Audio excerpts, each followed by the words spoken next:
खुंग खिजां की हुआ दरख्तों में सरसरा रही थी जब चरपी नीलाजे खुशी और बेचैनी के साथ फड़फड़ा। आज वो दिन था जब इसका गौल अपनी तवील हिजरत का आगाज करेगा जुनूब की तरफ गर्म इलाकों में जाने के लिए। चरपी ने बुजुर्ग जैस से हिजरत की कहानियां सुन रखी थीं, पहाड़ों के ऊपर से परवाज, दरियाओं के ऊपर से गुजरना और रास्ते में खुफिया आरामगाहें तलाश करना।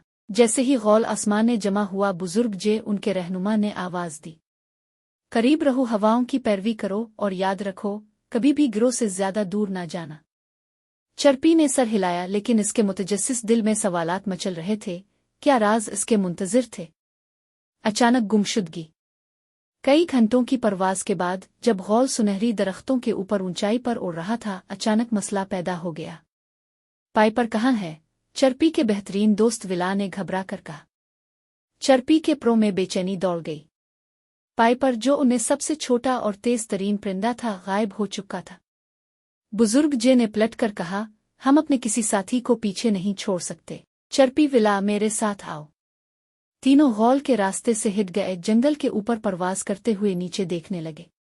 पाइपर, चरपी ने पुकारा। सीटी बजाते जंगल में एक सुराख। नीचे से एक मध्यम सी चहचहाहट सुनाई दी। चरपी की तेज नजरों ने एक मुड़े हुए पुराने दरख्त के करीब चमकदार सुर्ख बीरियों का एक गुच्छा देखा। पाइपर को बीरियां बहुत पसंद थीं। नीचे उतरते ही उन्होंने देखा कि पाइपर बैलों में उलझ चुका था, इसके पर फंसे हुए थे।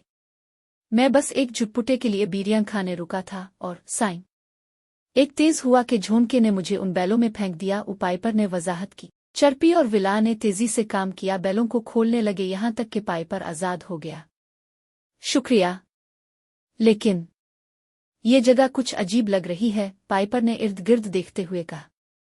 एक खुफिया रास्ता।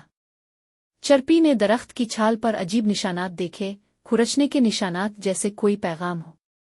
यह कुदरती नहीं लग रहे, इसने आहिस्ता से कहा। यह जुनूब की तरफ इशारा कर रहे हैं। बुजुर्ग जे की आंखें हैरत से खिल गईं। बहुत अरसा पहले एक कदीम नीले जे के गौल ने ऐसे निशानात छोड़े थे। ये एक छपी हुई आरामगाह की तरफ ले जाते हैं।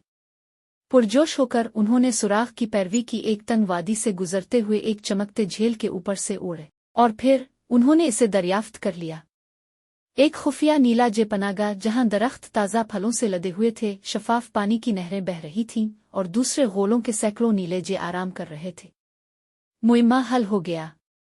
अपने गौल के साथ दोबारा मिलकर जैज आरामगाह में महफूज हो गए, जहां वो तेज हवाओं और तूफानों से बच सकते थे। चरपी की जुस्तजू और होशियारी की बदौलत उन्होंने कदीम हिजरत का एक राज दरियाफ्त कर लिया था। इसी रात जब वो आरामदेह शाखों में घुसकर बैठा, चरपी मुस्कुराया। हिजरत सिर्फ जुनूब की तरफ ओढ़ने का नाम नहीं था, ये मुहिम जोई, दरियाफ्त और एक दूसरे का ख्याल रखने के बारे में था, और वो बेचैनी से इंतजार कर रहा था कि अगला मुइम्मा कब उसके सामने आएगा।